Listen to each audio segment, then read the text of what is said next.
It is October 4th, 2023, and we're here at High Hopes.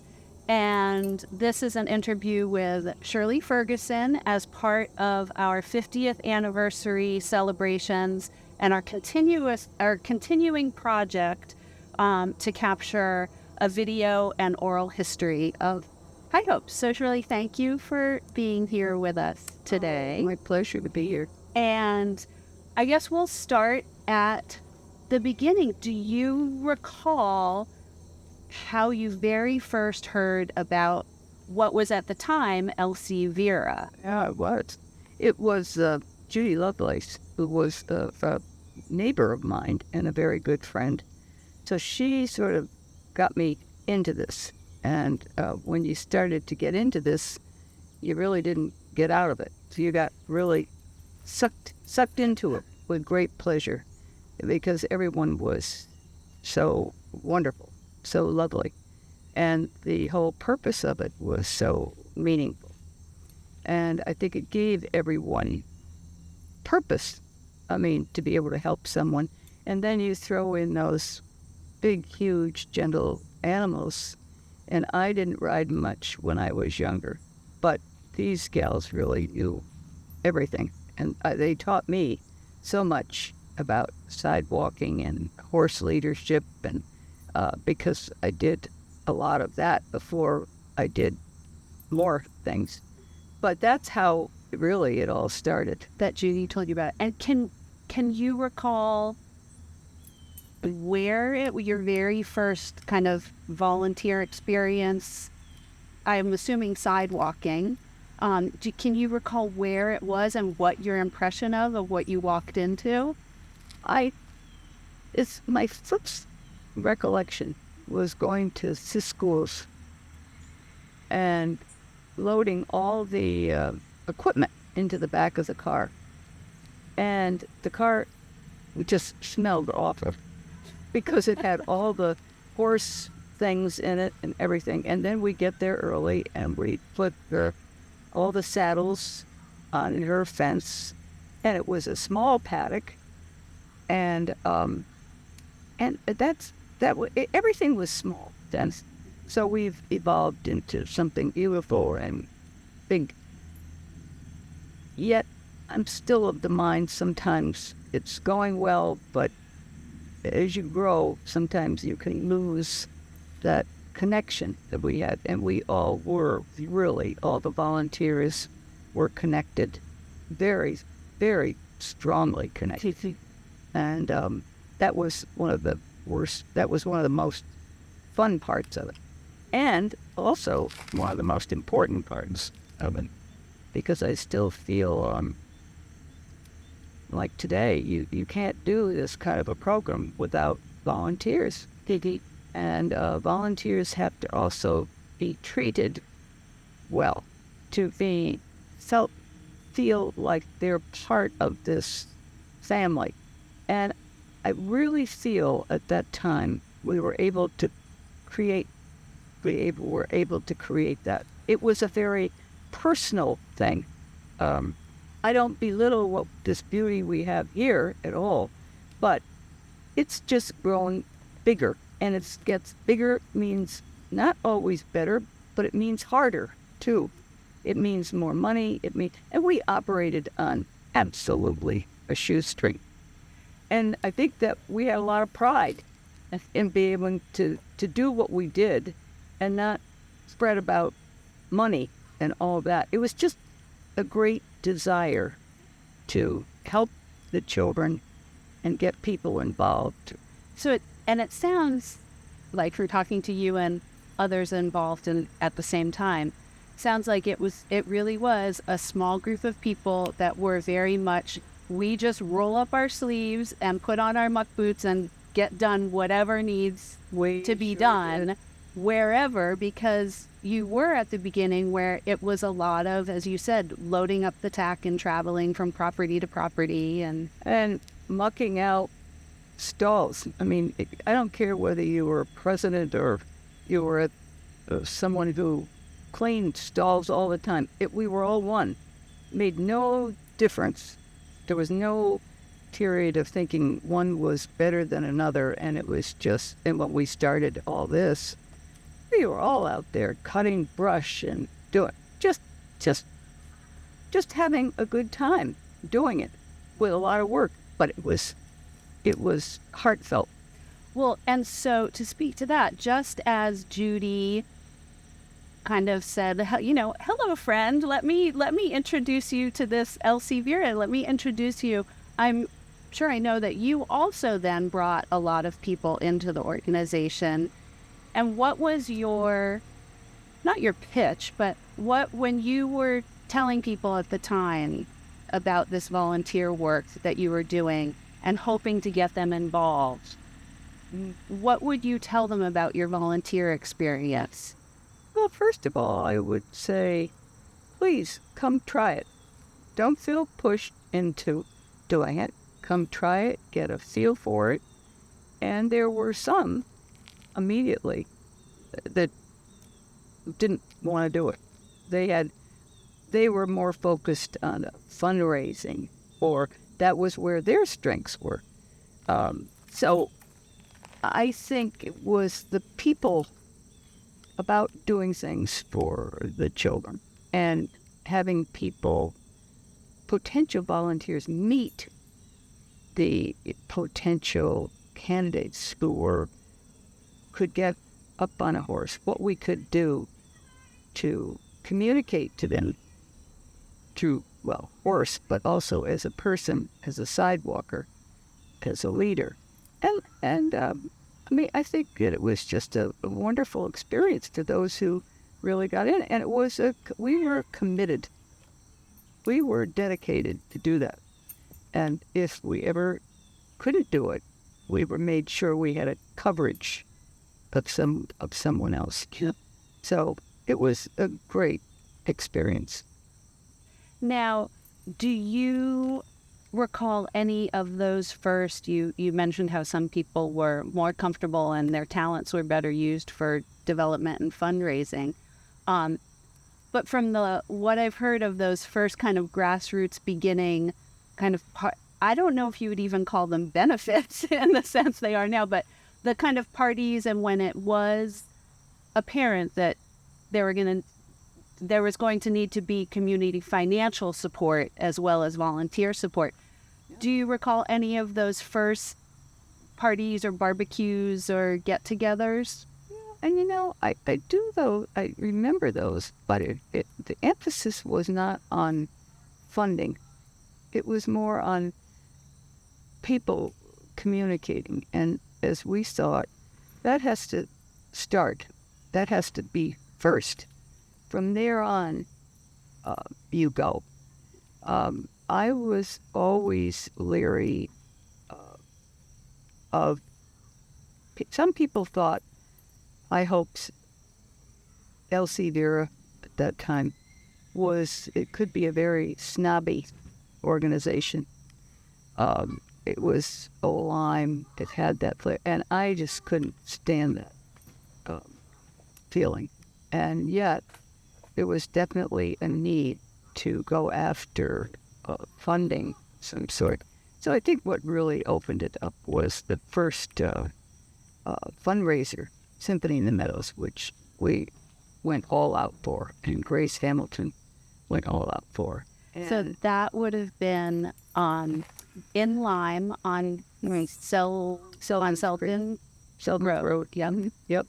Was that first Symphony in the Meadows? Yeah, and I think it really kind of took off from there. And you were trying to bring in a group of people who were interested but had funds too.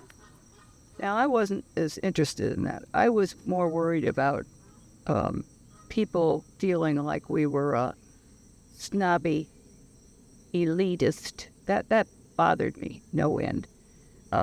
So Judy Lightfoot was wonderful about that, because she had the connections that we sort of leveled it up And she and I agreed, but it was timing sometimes. She believed, and I think she was right, that we had to get the funding for some of this.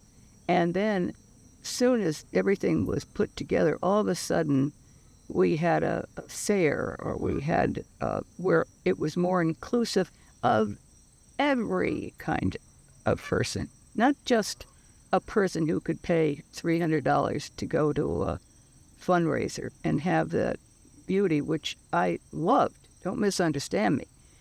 But some people could do it.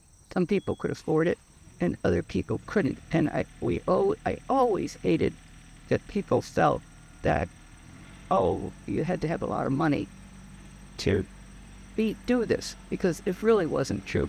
So to get rid of that image, was one of my biggest complaints, because I don't like that kind of an image. Well, and you've said it so eloquently, and I've experienced it as a volunteer, that you also, once you get to High Hopes, or back then you weren't even getting to High Hopes, because High Hopes was wherever the riders and the horses happened to travel that day. But once you get there, you experience, as you said, just that wonderful feeling of community with your fellow volunteers, and having that sense of purpose, and being a team with the rider and the instructor and the horse and your fellow volunteers. And you learn a lot about horses and the connection between horses. Right. Well, and also you mentioned that you came into it without the horse background. I really did not. Quickly all got up these to speed. Kitty and all these,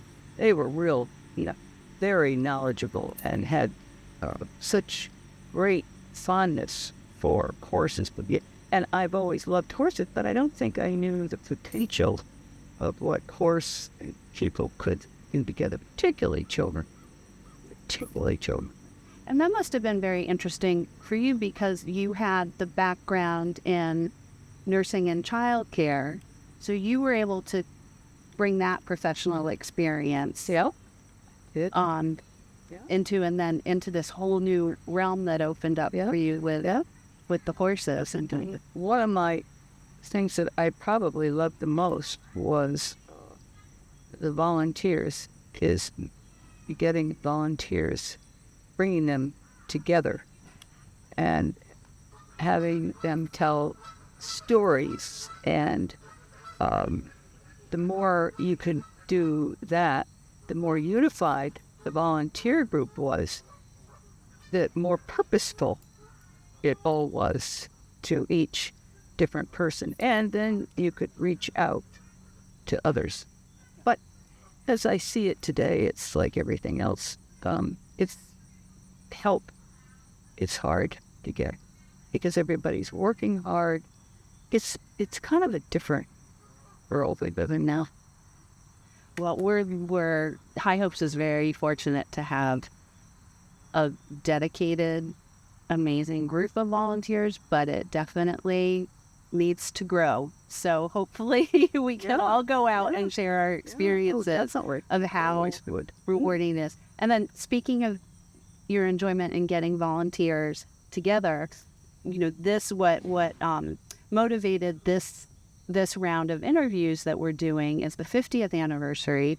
But you had a get together for the 40th anniversary, and would you just kind of talk about what you did for that, and maybe some of the people who were there? Well, we just had to do some research on old timers, and send out invitations, and then do some calling even. And I lived in Lyme, back in the woods, and it was a perfect place to have a get-together. And I just adored where we lived, and I adored what I had done. So it was great fun to bring all these people together. And it gave me great pleasure to do that, and to work with Kitty and anyone else to make sure we had a celebration. And I think it went pretty well. But I was happy to do it. But I think everybody had fun. Once you get together, it's togetherness that makes this all work here at this at this joint, at this place. Yeah. And I can only imagine that evening what the story shared that night. Oh, Too yeah. bad we weren't recording then. Yeah. I'm sure that They were, and we know it was such fun because you also don't see them for a while. So you have this wonderful catch-up period of, oh, now what are you doing since you did this and this and this? And I just think it's so important to keep up with people. I mean, I've always felt that way. And with my own friends, I feel that way. So it was a good part of my life. It was a good part. It was a good part in many ways, many different ways. It taught me a lot. It taught me my own weaknesses. It taught me some of my strengths. There are some things that I know I should have just not perhaps done because it wasn't, but I did them, but it wasn't as comfortable sometimes as other ones. Well, we chatted a little bit before the camera started rolling that, in addition, we absolutely should acknowledge that in addition to volunteering in the program, in the lessons, which clearly was your passion, that you also were on the board and you were board chair. Mm-hmm. And would you like to speak to that experience? Well, I think that was one of the ones that I probably should have turned over to someone else because that really wasn't my strength. I know that. It was more getting together with people, but fundraising, I didn't feel that was something that it wasn't my passion to do that. And consequently, at that particular time, it was difficult because I also don't think I realized how much unity you have to have in doing that and asking others for help and advice. And so the part that I loved being on the board. I don't know how I got being a chairperson. I don't know. But my favorite part really was serving as the volunteer liaison,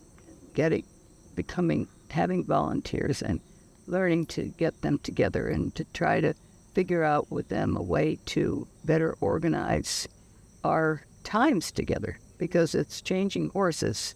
It's getting different horses, setting them all up.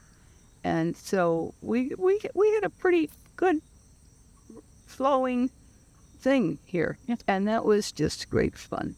And because it truly is, it's really a puzzle to put together the appropriate horse with the appropriate rider at the appropriate time with the so you were very hands-on in doing that as well. Well, I mean, I think the kiddies of the world did maybe the picking of the horses, and then we knew which horse to go get to saddle up that was going to go with one particular student, and some of the pitfalls that you might have with a student with a horse. So it was a great learning period, but it was this mixing together of animals and people, older people, and children. So it covered so many different avenues. So it was a great experience. I loved it. Great. Well, thank you for talking to us. Is there anything that I haven't asked you about or covered that you would like to speak to, or any addition? Oh, I don't know. I think did we get it? I think so. I'm blah-blahing on. I think we've covered about everything. Kitty, have you got any thoughts? I was thinking, I want to hear your thoughts for our 50th anniversary. What does that mean to you? And what do you think we should do? How should we celebrate? Uh-oh, watch out, Shirley. Next thing you'll be asked to chair. Well, I'm going to say again, I think it would be a wonderful opportunity to do this. And again, I think it's reaching out to all those that are involved, young, old, people who are older like I am now, that have lots of memories that we can find in our database. As many of those old timers as we have, because I don't think the young people probably even understand what we did just physically without we had more time then.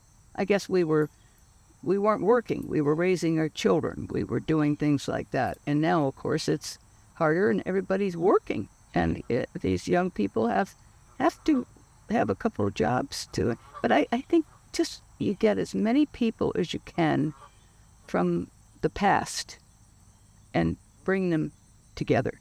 And maybe give them a little job so that they take some pride in what they're doing. If you have different things that you need done, ask someone if they would like to do that. Because I think the more they participate, the more we get involved in anything, the more fun we have and the more purposeful it is in everyone's life. End of story. Hurrah.